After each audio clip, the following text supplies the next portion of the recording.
এক ডিভোর্সি বোনের আর্তনাদ। কেন তার স্বামী তাকে ডিভোর্স দিলেন? এই জন্য তার স্বামী দোষী, না সে নিজেই দোষী?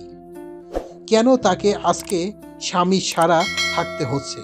এই জন্য আসলে কে দোষী? সেই বিষয়ের উপর সংক্ষিপ্ত কিছু কথা এখন শেয়ার করব আমার এই ভিডিওতে। তো মূল আলোচনায় চলুন চলে যাওয়া যাক, কেন তাকে ডিভোর্স হতে হলো।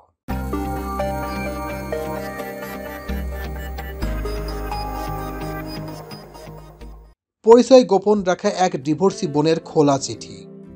জানি না আমি কেন লিখছি, হয়তো এই জন্য কারণ আমি চাই আর কেউ আমার মতো ভুল না করুক। হয়তো এই জন্য লিখছি, আমি চাই ঠুনকো কারণে কারোর যেন আমার মতো সংসার ভেঙে না যাক। আমি 19 বছর বয়সী একজন নারী। আমাদের বিয়ে হয়েছিল আমার পছন্দ মতোই। সংসারও টিকেছিল 1.5 বছর। আমাদের একটা ছোট্ট ছেলে আছে, ওর বয়স 1 বছর। আমার স্বামীর স্বভাব চরিত্র সব কিছুই ভালো ছিল, শুধু একটু জেদি ছিল। অবশ্য তাও সব সময় না, মাঝে মধ্যে। মানুষ ভাবে ওর বদ জেদের কারণেই আজ বুঝি এই অবস্থা, কিন্তু আমি তো জানি আমাদের সমস্যার শুরুর দিকটা ওর থেকে কখনো হয়নি। সব কিছু আমার দিক থেকেই হয়েছে, কিন্তু ওর সমস্যাগুলোই সবার সামনে আমি উপস্থাপন করেছি। কখনো আমার সমস্যাগুলো সবার সামনে উপস্থাপন করিনি। সব সংসারেই তো টুকটাক কিছু সমস্যা থাকে, ওই রকম আমাদের মাঝে মধ্যে ঝগড়াঝাটি হতো। কিন্তু ঝগড়া বাঁধলেই আমার একটা খারাপ অভ্যাস ছিল, সেটা হচ্ছে তুলপি তলপা গুছিয়ে আমি বাপের বাড়ির দিকে চলে যেতাম। বাপের বাড়িতে বোনরাও আসতো, আর ভাই তো ছিলই। ওদের কাছে কেঁদে কেটে সব বলতাম। তখন সবাই ওকে ফোন করে নানান কথা শোনাতো। আমার বাবা মা, আমার ছোট ভাই, আমার ছোট বোন তো ভালো মতো তাকে অপমান করত। ওদের কথা শুনে আমার কাছেও মনে হতো, ঠিকই তো আছে, কত বড় সাহস, আমার সাথে লাগতে আসে, আমাকে নিজের মতো চালাতে চায়। আমার মধ্যে কেমন একটা জেদ কাজ করত। ওর কাছে ছোট হব আমি? কখনো না। ওর কাছে নিজের ভুল স্বীকার করব? কখনো না। মাপ চাইবো? এটা ভাবতেই পারতাম না কখনো ওই সময়। উল্টো বড় গলা করে বলতাম, ডিভোর্স দাও। তোমার মতো লোকের সাথে কে সংসার করতে চায়? তুমি তো সংসার করতেই জানো না। সংসার কিভাবে করে সেই জিনিসটাই তো তোমার মধ্যে নেই। এই কথা বলতাম সব সময়। না, ডিভোর্স আমি কখনো মন থেকে চাইনি। ওটা ছিল আমার মুখের কথা, ওটা ছিল আমার আবেগের কথা, কিন্তু রাগে কি না হয়।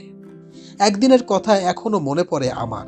সেদিন ছোট্ট একটা ব্যাপার নিয়ে তর্ক করতে করতে দুজনই খুব উত্তেজিত হয়ে পড়লাম। রাগে আমার শরীর কাঁপছে, যা মুখে আসছে তাই বলছি। তুই তুকারি, গালিগালাজ, অপমান কিছু বাদ যায়নি। এক পর্যায়ে সহ্যের বাঁধ ভেঙে ও আমার গায়ে হাত তুলল। এর আগে কিংবা পরে কখনো ও আমার গায়ে হাত তোলেনি, কিন্তু ওই একটা থাপ্পড়ই ওটাই যথেষ্ট ছিল। আমার বাপের বাড়ি আমি রাগে চলে আসলাম। হ্যাঁ, বরাবরের মতো এবারও নিজের দিকটা না বলে খালি ওর দিকটাই বলে গেলাম। মানুষের দোষ দিয়ে আর কি লাভ? সবাইকে যা বলেছি সেটার উপর ভিত্তি করেই তারা বিচার করেছে। পরিবারের সবাই বলল, এমন ছেলের সাথে সংসার আর করার দরকার নাই, মামলা ঠুকে দাও। আমি সবার পরামর্শে মামলা করলাম। ওর নামে নারী নির্যাতনের কেস করা হলো। খুব দ্রুতই ওকে পুলিশ ধরে নিয়ে গেল। ওর পরিবার থেকে মুরব্বীরা এসে বারবার অনুরোধ করলো আমি যেন এই কেস তুলে নিই। ভেতরে ভেতরে আমিও চিন্তা করতাম, আচ্ছা আমার স্বামী কি আসলেই জালেম? আমার স্বামী কি আসলেই খারাপ? আমার স্বামী কি আসলেই বদমেজাজি? ও কি কোনোদিন নিজে থেকে আমার গায়ে হাত তুলেছে? আমি যদি ওকে এত খারাপ কথা না শোনাতাম, তাহলে কি আমার গায়ে সেদিন সে হাত তুলতো? আমার বাবা মা আমাকে বুঝিয়েছিল যে আমি যদি এত কিছুর পর ওর সংসারে ফিরে যাই, তাহলে ও ভাববে আমি বুঝি অসহায়, আমাকে আরও পেয়ে বসবে, আমার উপর ইচ্ছে মতো ছুরি ঘোরাবে। একবার গায়ে হাত তুলেছে মানে বারবার একই কাজ করবে, কাজেই নিজে থেকে ফিরে যাওয়ার তো প্রশ্নই আসে না। কিন্তু আমার মনের ভিতর কে যেন চিৎকার করে বলতো, ও তো এমন লোক না। ও যেদিন আমার গায়ে হাত তুলেছিল সেদিন হাঁটু জোর হয়ে আমার কাছে মাপ চেয়েছিল। এসব ভেবে ভেবে আমি মামলা তুলে নিলাম। তবে ওর কাছে ফেরত গেলাম না। কিছুদিন পর দুই পরিবার থেকে বিচার সালিশ হলো। সবার কাছে দোষী প্রমাণিত হলো ও নিজেই। সবাই ওকে নানান কথা বোঝালো, উপদেশ দিল। তারপর আবার সংসার শুরু করলাম। এর পরের কয়েক মাস ভালোই সংসার করছিলাম, কিন্তু হুট করে আবার কি একটা নিয়ে ঝগড়া বেঁধে গেল। ব্যাস, কাপড় চোপড় গুছিয়ে আবার আমি বাপের বাড়ি চলে গেলাম। এর মধ্যে শুনলাম ও নাকি খুব অসুস্থ। আমি বাসায় ফিরতে চাইলে আমার পরিবার বলল, এভাবে একটা ঝগড়ার পর একা একা ফিরলে সেটা ভালো দেখায় না। আর আমার বোনদের কথা ছিল ওইসব অসুস্থ টসুস্থ লোকের কাছে না যাওয়াই ভালো। সে কখনো সংসার করতে পারবে না, সে কখন মারা যাবে সেটাই বলা মুশকিল। তখন তোর আর বিয়ে হবে না, এখন তোর বয়স কম আছে, এখন একটা ছেলে হয়েছে, ওই ছেলেকে ওর নানা নানি মানুষ করবে, তোকে সুন্দর জায়গা বিয়ে দিয়ে দেবো না, সেটা নিয়ে তোর টেনশন করার দরকার নাই। আমিও ওদের কথায় সায় দিলাম। আমিও চাচ্ছিলাম ওই পক্ষ থেকে কিছু আত্মীয় স্বজন এসে ওর ভুল স্বীকার করে আমাকে হাতে পায়ে ধরে নিয়ে যাক, কিন্তু এবার কেউ আসলো না। এর কিছুদিন পর ও আমাকে ডিভোর্স লেটার পাঠিয়ে দেয়। ডিভোর্স লেটার দেখে আমার পরিবার তো তেলে বেগুনে আগুন। কত বড় সাহস, মেয়েকে এত কষ্ট রেখেছে, আবার তার উপর ডিভোর্স লেটার পাঠায়। সবার কথায় আমারও কাছে মনে হলো ঠিকই তো, কত বড় সাহস, আমাকে ডিভোর্স লেটার দেয়, ওর এত বড় সাহস, ওকে দেখে নেব এবার। ওর সব ভুলগুলো চোখের উপর ভাসতে লাগলো। মা বাবা মনে করিয়ে দিল ও হলো সেই ছেলে যে কিনা আমার গায়ে হাত তুলেছে। ও প্রতিশোধের আগুনে জ্বলতে জ্বলতে আমিও ঠিক করলাম এবার ডিভোর্স দেব। কে চাই এমন ফালতু লোকের সংসার করতে? কোর্টে গিয়ে ওকে হেনস্থা করার চেষ্টা করলাম। আমার মাসিক খরচ বাড়িয়ে একটা আকাশ ছোঁয়া অঙ্ক দাবি করলাম। আমি চাচ্ছিলাম ওর যেন দেয়ালে পিঠ ঠেকে যায়, যেন নিজে থেকে আমার কাছে এবার সংসার করতে চায়। আসলে ডিভোর্স হোক, আমি কখনোই মন থেকে সেটা চাইনি, কিন্তু জিদ আমাকে খেয়ে নিচ্ছিল। আগ বাড়িয়ে ওকে ডিভোর্স তুলে নিতে বলা আমার পক্ষে অসম্ভব, ওর কাছে ছোট হওয়া আমার পক্ষে অসম্ভব। আমি কখনো মন থেকে চাইনি ওর কাছে ছোট হব, কিন্তু এটাই ছিল আমার সবচেয়ে বড় ভুল। কিন্তু আশ্চর্য ব্যাপার, ও আমার আকাশ ছোঁয়া সমস্ত দাবি মেনে নিল। আমাদের ছেলেকে আমি পেয়ে গেলাম, ভরণ পোষণ মাসিক খরচ সব সম্পত্তি সহ বিনিময়ে সব কিছু সে মেনে নিয়ে শুধু আমার কাছে একটি জিনিসই ধরিয়ে দিল, সেটা হচ্ছে ডিভোর্স লেটার। আমাদের ডিভোর্স হয়েছে 3.5 বছর হলো। ও আবার বিয়ে করেছে, সুখেই আছে বোঝা যায়। এখন তো আর শোনা যায় না কখনো যে ওই স্ত্রীর সাথে সে খারাপ ব্যবহার করছে, ওই স্ত্রীর সাথে সে খুব ভালো মতোই সংসার করছে। আসলে ওর মতো নির্ঝঞ্ঝাট স্বামীকে নিয়ে মেয়েরা হয়তো সুখেই থাকবে, শুধুমাত্র আমি একটু বদমেজাজি এবং জেদি ছিলাম বলেই আজকে আমার এই পরিণতি। এখন আমার নিজের কথা ভেবে আফসোস হয়, মানুষের মুখের কথা কখনো কখনো ছুরির চেয়েও ধারালো হতে পারে। ও আমাকে একবার থাপ্পড় মেরেছিল ঠিকই, কিন্তু আমি কথার তীরে তীরে ওকে ছিন্ন বিচ্ছিন্ন করে ফেলতাম।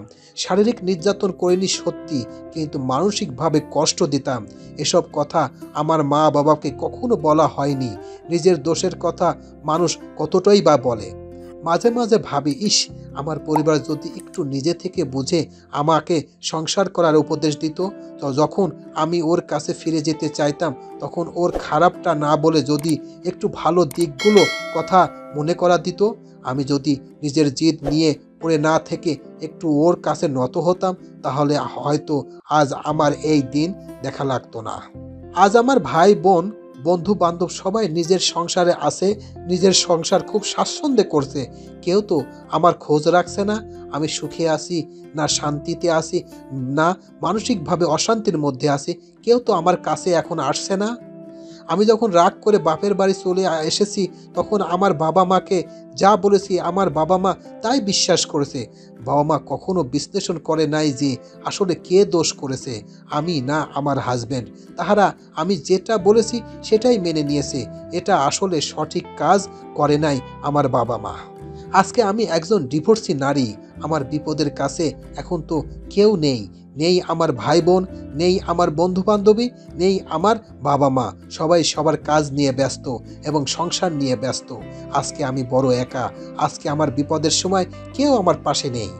তখন তো আমাকে সবাই বাহাবা দিয়েছিল যে ওই স্বামীর সাথে সংসার করিস না, ওই স্বামীর সাথে ভালো ব্যবহার করিস না। কই, এখন তো কেউ আমার বিপদের সময় কেউ আমার সামনে আসছে না, আমাকে ভালো উপদেশ দিচ্ছে না। তাই একটি কথা প্রত্যেকটা বোনদের বলবো, কখনো কারোর উপদেশ বা পরের উপদেশ নিয়ে কোনো সিদ্ধান্ত নেবেন না।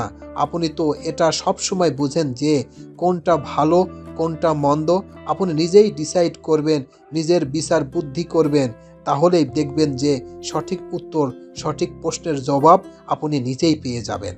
প্রত্যেকটা বোনকে বলবো যে কখনো ভুল করে প্রথম স্বামীকে এইভাবে ডিভোর্স দিবেন না, দিলে আমার মতো আজকে পস্তাবেন। কারণ একটা নারীর একবার বিয়ে হয়ে গেলে সে নারী কখনো সুখী হতে পারে না। একটা মানুষের দীর্ঘশ্বাসের অভিশাপ যে কত বড় ভয়ঙ্কর এখন আমি হাড়ে হাড়ে টের পাচ্ছি। প্রত্যেকটা বাবা মাকে আমি একটি কথাই বলবো যে সন্তান কোনো অভিযোগ তার স্বামীর বিরুদ্ধে করবে, তখন সেই বাবা মা সেটা বিচার বিশ্লেষণ করে তারপর সিদ্ধান্ত নেবে। কখনো এক পক্ষের কথা শুনে কোনো সিদ্ধান্ত নেবেন না কোনো বাবা মা। একটা ছেলে 2-3টা বিয়ে করতে পারে, তার কোনো প্রবলেম হয় না, কিন্তু একটা নারীর একটা বিয়ে হয়েছিল, পরবর্তীতে সেই নারীর বিয়ে হওয়া খুব কঠিন। আবার বিয়ে হলেও সে কখনো শান্তিতে থাকতে পারে না, কারণ মৃত্যুর আগ পর্যন্ত তাকে খোঁটা এবং বিভিন্ন ভৎসনা স্বীকার করতে হয়। তাই একটি কথাই বলবো, কখনো জিদ রাগে অভিমান একটা সিদ্ধান্ত নেবেন না, কারণ এক জায়গায় থাকলে রাগ অভিমান জিদ অনেক কিছুই হবে, তার মানেই তাকে যে ডিভোর্স দিতে হবে এটা কখনো করবেন না। প্রত্যেকটা বোনকে আমি রিকোয়েস্ট করব, কখনো জিদের উপর কোনো কাজ করবেন না, যেটা আমি করেছি। আজকে আমি বলছি যে আসলে একটা মানুষকে ধ্বংস ছাড়া কিছুই আনতে পারে না রাগ। প্রত্যেকটা বাবা মাকে বলবো যে কখনো প্রত্যেকটা বাবা মাকে বলবো কখনো মেয়ের উপর প্রত্যেকটা বাবা মাকে বলবো যে কখনো একজনের উপর প্রত্যেকটা গুরুজন এবং বাবা মাকে বলবো যে কখনো একজনের কথা শুনে কোনো সিদ্ধান্ত নেবেন না, সব সময় দুইজনের কথাই শুনবেন। আসলে এক কাঠিতে কখনো বাজে না, এক জায়গায় থাকলে দুজনেরই কম বেশি দোষ থাকে। তাই একটি কথাই বলবো, একজনের সিদ্ধান্তের উপর কোনো সিদ্ধান্ত নেবেন না। আজকে আমি বুঝছি যে একজন ডিভোর্সি নারীর কত আর্তনাদ, আজকে আমি বুঝছি যে একজন ডিভোর্সি নারীর কত কষ্ট। আজকে আমার সংসার নেই, আজকে আমি আমার বাপের বাড়িতে বোঝা হয়ে দাঁড়িয়ে আছি। আমার বাবা মাও চেষ্টা করছে আমাকে নতুন এক জায়গায় বিয়ে দেওয়ার, কিন্তু মনের মতো হচ্ছে না। কিংবা যখন কোনো ছেলে আসছে আমাকে দেখতে, যখন শুনছে যে আমার আগে বিয়ে হয়েছিল, তখন সেই স্বামী বা সেই ছেলেরাও ভাবছে এই মেয়েকে এক জায়গায় বিয়ে হয়েছিল, সে সংসার করতে পারে নাই, সে আমার কাছে যেও যে সংসার করতে পারবে এর কি গ্যারান্টি আছে। আজকে আমি বুঝছি যে একটা মেয়েকে ডিভোর্স হয়ে গেলে সেই মেয়ের কত জ্বালা, কত কষ্ট। আজকে আমি বুঝছি যে আসলে একটা ডিভোর্স হলে একটা মেয়ের কত ধরনের কষ্ট হয়। আমার ছেলে আস্তে আস্তে বড় হচ্ছে, আমার ছেলেও একদিন প্রশ্নের সম্মুখীন হবে তার বাবাকে। আসলে একটা মেয়ের শুধু বাবা মাই সব না, তার স্বামী সব কিছু। তাই সব সময় এক সংসারে থাকতে গেলে রাগ অভিমান ঝগড়াঝাটি সব কিছুই হবে। তার মানে এই নয় যে ডিভোর্স দিতে হবে, তার মানে এই নয় যে খারাপ কাজ করতে হবে। তাই একটি কথাই বলবো, আমার মতো ভুল যেন কোনো বোন না করে। আজকে আমি বুঝছি যে আমার ভুলের কারণেই আজকে এত কিছু হয়েছে। আমি কখনোই আমার স্বামীকে দোষ দিব না, আমার স্বামীর কোনো দোষ ছিল না, আসল সব দোষ আমার ছিল।